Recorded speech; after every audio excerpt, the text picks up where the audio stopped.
আজকের ভিডিওতে আমি 2026 সালের মাধ্যমিক 2026 সালের একটি গুরুত্বপূর্ণ প্রশ্ন নিয়ে আলোচনা করব। সেটি হচ্ছে মিন অর্থাৎ গড় নির্ণয়। গড় নির্ণয়ের আমাদের তিনটে পদ্ধতি রয়েছে, আমরা মোটামুটি সকলে জানি।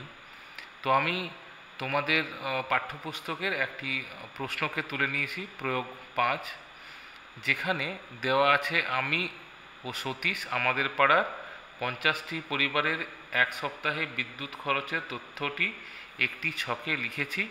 সেই ছকটি হলো বলে এখানে একটা পরিসংখ্যা বিভাজন তালিকা দেওয়া রয়েছে। তো এই অঙ্কটা আমি তোমাদের চুজ করে নিয়েছি একটাই কারণে, যে এখানে তিনটি পদ্ধতিতে তোমাদের গড় নির্ণয় করা শেখানো আছে বা করে দেওয়া আছে। তাহলে এই অঙ্কটা করলে তোমাদের এই জাতীয় বা এই ধরনের সমস্ত অঙ্ক তোমরা করতে পারবে। তাহলে আমরা প্রশ্নটা প্রথমে দেখে নিচ্ছি যে এখানে শ্রেণীতে 85 থেকে 105, 105 থেকে 125, 125 থেকে 145, 145 থেকে 165, 165 থেকে 185 এবং 185 থেকে 205 এই শ্রেণীগুলো দেওয়া আছে, সাথে করেসপন্ডিং যে পরিসংখ্যা সেগুলো আমাদের দেওয়া রয়েছে। আমাদেরকে লক্ষ্য রাখতে হবে যে পরপর দুটো শ্রেণীর মধ্যে এই যে অ্যাডজাস্টমেন্ট যেন থাকে, অর্থাৎ পরপর দুটো শ্রেণীতে যেন মিল থাকে, অর্থাৎ এটা শ্রেণীর সীমানাতে তোমাদের করতে হবে। যদি মিল না থাকে সেক্ষেত্রে আমাদের অ্যাডজাস্টমেন্ট করে নিতে হবে, অর্থাৎ দুটো পরপর শ্রেণীর একটা ঊর্ধ্বসীমা এবং নিম্নসীমার মধ্যে যে তফাৎ তাকে 2 দিয়ে ডিভাইড করে, 2 দিয়ে ভাগ করে যতগুলো নিম্নসীমা আছে সেগুলোর সাথে মাইনাস এবং যতগুলো ঊর্ধ্বসীমা আছে তাদের সাথে প্লাস করে অ্যাডজাস্টটা করে নিতে হয়। তো যাই হোক, এটা তোমরা ক্লাস 9-এই শিখেছো, ঠিক আছে। তাহলে আমি অঙ্কটা স্টার্ট করছি। এটা আমাদের পাঠ্যপুস্তকের একটা প্রয়োগ, মানে করে দেওয়া আছে। আমি এটা জাস্ট তোমাদেরকে বুঝিয়ে দিচ্ছি এবং এই অঙ্কটা বুঝলেই তোমরা কিন্তু এই ধরনের সমস্ত অঙ্ক করতে পারবে। দেখো, আমরা যে ছকটা এখানে বানানো হয়েছে সেখানে পরিসংখ্যা বিভাজন তালিকা প্রশ্নতে যেটা দেওয়া রয়েছে সেগুলো প্রত্যেকটাই পরপর লেখা আছে। 85 থেকে 105, 105 থেকে 125 এভাবে প্রত্যেকটা এখানে লেখা আছে এবং করেসপন্ডিং যে পরিসংখ্যা প্রত্যেকটা এখানে দেওয়া আছে, যেমন প্রশ্নে দেওয়া ছিল সেরকমই দেওয়া আছে। এখানে কাজ কি করা আছে বা কোনটা পড়লে কোনটা করবে সেটা আমি তোমাদেরকে বলে দিচ্ছি। এখানে যেহেতু তিনটে পদ্ধতিতে করে দেওয়া আছে, অর্থাৎ প্রথম পদ্ধতি হচ্ছে প্রত্যক্ষ পদ্ধতি, তারপরে হচ্ছে কল্পিত গড় পদ্ধতি এবং ক্রমবিচ্যুতি পদ্ধতি। এই তিনটে পদ্ধতিতে এখানে করে দেওয়া আছে। তাহলে আমি তোমাদেরকে এখানে বোঝাবো যে কোন পদ্ধতিতে। দেখো, এখানে যে ছকটা বানানো আছে, অর্থাৎ তোমাদের বইয়ে যেটা করে দেওয়া আছে, তাহলে সুন্দর করে দেওয়া আছে যে এমনভাবে বানানো আছে যে প্রত্যেকটা পদ্ধতিকেই কভার করেছে। অর্থাৎ প্রত্যক্ষ পদ্ধতি, যেহেতু প্রশ্নতে তিনটে পদ্ধতিতে দেখাতে বলেছে, তাই তিনটে কভার করা আছে এখানে। তাহলে দেখো, যদি প্রত্যক্ষ পদ্ধতিতে পড়ে, সাধারণত এটা পড়ে না, সবার থেকে সোজা এটা, তাহলে প্রত্যক্ষ পদ্ধতিতে আমাদের কি দরকার হয়? আমাদের দরকার হয় এখানে এফ যেটা দেওয়া আছে, এফআই আর এক্সআই, ঠিক আছে, এফআই এক্সআই। তাই দেখো এখানে এফআই এক্সআই বার করা আছে, ঠিক আছে। তো তাহলে দেখো এফআই এর ঘরটা তো আর কিছু নয়, এটা এই পরিসংখ্যাটা তোমাদেরকে অলরেডি দেওয়া আছে প্রশ্নে। আর এক্সআই মানে শ্রেণীমধ্যক, অর্থাৎ যে শ্রেণীগুলো তোমাকে দেওয়া রয়েছে, এই যে 85 থেকে 105, 105 থেকে 125 এইভাবে যে শ্রেণীগুলো দেওয়া রয়েছে, তার নিম্নসীমা এবং ঊর্ধ্বসীমাকে যোগ করে 2 দিয়ে ভাগ করলে আমরা এই যে 95, 115, 135 এই সকল আমরা সংখ্যাগুলো পাবো। তাহলে শ্রেণীমধ্যক বার করাটা তোমরা বুঝে গেলে। এরপর হচ্ছে এই যে এফআই এক্সআই ঘরটা কেন করা হয়েছে, যে যদি প্রত্যক্ষ পদ্ধতিতে তোমাদের দেখাতে হয়, প্রত্যক্ষ পদ্ধতিতে দেখাতে হলে আমাদের এফআই এক্সআইয়ের ঘরটা প্রয়োজন আছে। তাই এখানে এফআই তো দেওয়াই ছিল, এক্সআইটা দরকার আছে বলে আমরা বের করেছি এবং এফআই এক্সআইটা আমরা বের করে নিয়েছি। এবং সবার শেষে এই এফআই এক্সআই মোট কতটা হয়েছে, মোট অর্থাৎ সামেশন এফআই এক্সআই, যেটা আমি এখানে দেখালাম তোমাদের, সেটা যোগ করেছে। মানে এই যে এই কলামটাকে যোগ করে মোট পাওয়া যাচ্ছে 6910, ঠিক আছে। এটা বের করেছি তাহলে কেন? প্রত্যক্ষ পদ্ধতি। প্রত্যক্ষ পদ্ধতিতে গড় নির্ণয় করার জন্য। এরপর হচ্ছে কল্পিত গড়। কল্পিত গড় করার জন্য কি করে, দেখো কল্পিত গড় করার জন্য যে এই যে শ্রেণীমধ্যকে যে ঘরটা আছে, শ্রেণীমধ্যকের ঘরে ঠিক মাঝামাঝি একটা মানকে এ ধরা হয় অ্যাজিউমড মিন হিসাবে। তাহলে আমরা দেখব যে এখানে নাম্বার অফ অবজারভেশন কটা আছে, দেখো 1টা 2টো 3টে 4টে 5টা 6টা, ঠিক আছে। তাহলে 6টা হলে মাঝেরটা মাঝে আমাদের দুটো আছে, দেখো এখানে 135 এবং 155। তাহলে আমাদেরকে খেয়াল রাখতে হবে যে এই 135 এবং 155-এর মধ্যে যে কোনো একটা, যদি কেউ 135 নেই কোনো অসুবিধা নেই, এই অঙ্কে তোমাদের 155 ধরে করে দেওয়া আছে। দেখো এখানে এই যে 155 প্রত্যেকটা ডাটা থেকে মাইনাস করেছে, ঠিক আছে। তাহলে আমাদেরকে প্রথমে বুঝতে হবে যে আমরা এ কোনটাকে ধরবো। যদি দেখো নাম্বার অফ অবজারভেশন মানে এই যে 1 2 3 4 5 6 এটার জায়গায় যে 7টা থাকতো বা 5টা থাকতো, সেক্ষেত্রে আমরা মাঝে একটাই পেতাম, কোনো অসুবিধা ছিল না। কিন্তু যদি যুগ্ম সংখ্যক থাকে সেক্ষেত্রে আমাদের মাঝে দুটো পাই, তার মধ্যে যে কোনো একটা নিলেই হলো, ঠিক আছে। তাহলে যেমন এখানে 155কে ওরা ই ধরেছে, ঠিক আছে। তাহলে 155কে ওরা এ ধরেছে, ঠিক আছে। এই 155কে এ ধরে একটা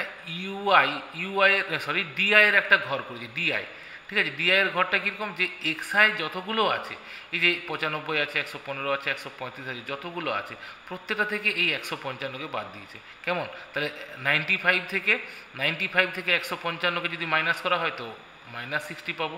115 থেকে যদি 155কে বাদ দেওয়া হয় তো -40 পাবো।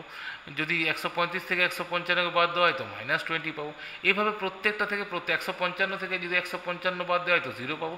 এভাবে এই ডিআই এর ঘরটা করা হয়েছে এবং ফাইনালি আমাদের এই ডিআই এর সাথে আবার এফআইকে গুণ করে নিয়ে, অর্থাৎ এফআই ডিআই বের করা হয়েছে একটা কলামে এবং সর্বশেষে এটাকে যোগ করা হয়েছে, অর্থাৎ সামেশন অফ এফআই ডিআই দেখো এখানে বার করা হয়েছে। কেন করা হয়েছে, এটা করা হয়েছে একমাত্র কারণে যদি কল্পিত গড় পদ্ধতিতে তোমাদের করতে বলে, কল্পিত গড় এই পদ্ধতিতে যদি করতে বলে তাহলে এই ডিআই এর ঘরটা দরকার আছে, ঠিক আছে।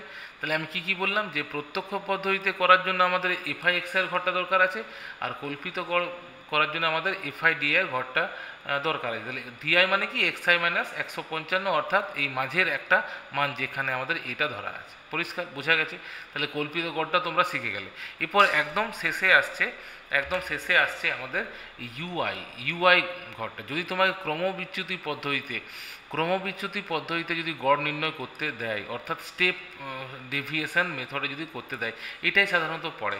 এটাই মানে শুধুমাত্র যদি ক্রমবিচ্যুতি পদ্ধতিতে করতে দেয় তাহলে আমাদের কোন কোন ঘরগুলো দরকার আছে, দেখো এটা তো প্রশ্নে দেওয়া ছিল, এটা প্রশ্ন দেওয়া ছিল, আমাদের শ্রেণীমধ্যকটাও বার করতে হবে, এরপরে দেখো এইটাকে কেউ স্কিপ করতে পারো, সরাসরি ইউআই এর ঘরটা করা যায়।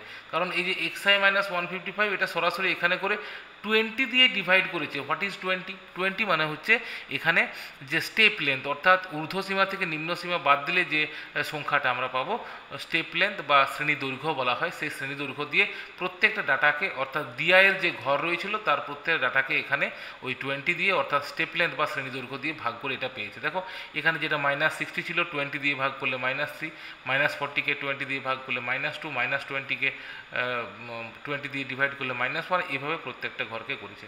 তাহলে ইউআই যখন বার করে নিল, ইউআই এর সাথে আবার এফআইকে ইন্টু করে এফআই ইউআই এর ঘরটা বানিয়েছে এবং সবার শেষে মোট এফআই ইউআই কতটা হয়েছে সেটা বার করেছে, অর্থাৎ সামেশন অফ এফআই ইউআই। তাহলে আশা করি তোমরা বুঝতে পারলে যে ছক কিভাবে বানাবে, ঠিক আছে। যদি শুধু প্রত্যক্ষ পদ্ধতিতে দেয় তাহলে কিছুই দরকার নেই, যেটা তোমাদের প্রশ্নে দেওয়া ছিল। প্রশ্নে কি দেওয়া ছিল, প্রশ্নে দেওয়া ছিল তোমাদের এটা দেওয়া ছিল আর এটা দেওয়া ছিল, কেমন, এইটা আর এটা দেওয়া ছিল, সাথে তুমি এক্সআই করবে আর এখানে এফআই এক্সআই, শুধু এই 4টা কলাম করলেই হয়ে গেল, ঠিক আছে। এবং শেষে তুমি সামেশন এফআই এক্সআই বের করে নিয়ে তারপর ফর্মুলাতে পুট করলেই হলো। দেখো এখানে ফর্মুলা, প্রত্যক্ষ পদ্ধতিতে ফর্মুলা কেমন করে দেওয়া আছে, যে summation fi xi divided by summation FI, তারপরে এগুলো সব আমাদের দেওয়া আছে, সেগুলো বসিয়ে দিলাম, তো আনসারটা পেয়ে গেলাম। আশা করি বুঝতে পারলে।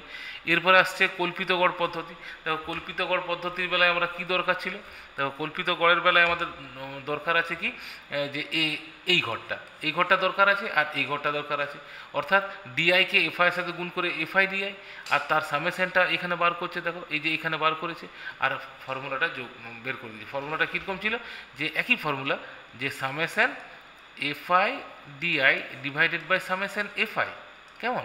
আর এর সাথে দেখো, এই যে আমরা 155কে যে অ্যাজিউমড মিন ধরেছিলাম কল্পিত গড়, সেটা তো প্রত্যেকটা থেকে বাদ ছিল, প্রত্যেকটা ডাটা থেকে বাদ ছিল। দেখো এখানে প্রত্যেকটা ডাটা থেকে বাদ দেওয়া আছে, তাহলে এইটাকে শেষে আমাদের 155 যোগ করে দিতে হবে, কারণ ওই যে এ কে আমরা বাদ দিয়েছিলাম, তাই 155কে এখানে যোগ করে দিতে হবে। দেখো পরের ইয়েতে দেখো এখানে করা আছে A plus summation FI DI divided by summation FI, তারপরে এই মানগুলোকে বসিয়ে দিয়েছে, আর দেখো আনসারটা চলে এসছে।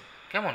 এরপরে আসছে ক্রমবিচ্যুতি পদ্ধতি, অর্থাৎ ক্রমবিচ্যুতি পদ্ধতির বেলায় কি, যে সামেস ইউআইটা বার করলো, ইউআই মানে হচ্ছে ডিআই, ডিআই যে ঘরটা ছিল, কলামটা ছিল, সেটাকে স্টেপ লেন্থ বা শ্রেণীদৈর্ঘ্য দিয়ে ভাগ করে এই কলামটাকে তৈরি করা হয়েছে, এবং শেষে সামেশন এফআই ইউআই বের করছে। সামেশন এফআই ইউআই বার করে নিয়ে আমাদের ফর্মুলা কেমন লাগাচ্ছে, একই ফর্মুলা হচ্ছে যে সামেশন এফআই ইউআই তো আমরা লিখবই, ডিভাইডেড বাই সামেশন এফআই, এর সঙ্গে দেখো প্রত্যেকটা ডাটাকে আমাদের 20 দিয়ে ডিভাইড করা ছিল, তাহলে এটাকে ইনটু করতে হবে, এবং আমাদের খেয়াল রাখতে হবে 155কে অ্যাজিউড মিন ধরা ছিল, সেটাকে আমাদের যোগ করতে হবে। তাহলে আমাদের ক্রমবিচ্যুতি পদ্ধতি বা স্টেপ ডেভিয়েশন মেথডে গড়টা বেরিয়ে যাবে। দেখো এখানে ফর্মুলাতে করে দেওয়া আছে, কেমন আছে, A plus summation FI UI by summation FI into H, অর্থাৎ শ্রেণীদৈর্ঘ্য, এবং এখানে মানগুলোকে বের করে দিলে তোমরা ক্রমবিচ্যুতি পদ্ধতিতে গড়টা পেয়ে যাবে। তাহলে এই ছিল আজকে তোমাদের বোঝানো। তোমরা যদি উদাহরণের এই অঙ্কটা, যেটা আমি তোমাদেরকে করে বোঝালাম, যদি এই অঙ্কটা তোমরা প্র্যাকটিস করো, আশা করি তোমরা মাধ্যমিকে যত ধরনের গড় থেকে প্রশ্ন পড়ে তোমরা পারবে। বেশি কিছু বলবো না, ভিডিওকেও বড় করব না, যতটুকু বোঝানোর ছিল আমি তোমাদেরকে বুঝিয়ে দিয়েছি। যদি ভালো লাগে লাইক করবে এবং তোমাদের পরিচিতদের মধ্যে শেয়ার করবে। সবাই অনেক অনেক ভালো করে পড়াশোনা করো মাধ্যমিক পরীক্ষাতে যেন, এবং শরীরকে সুস্থ রাখো। ভালো থাকবে, ধন্যবাদ।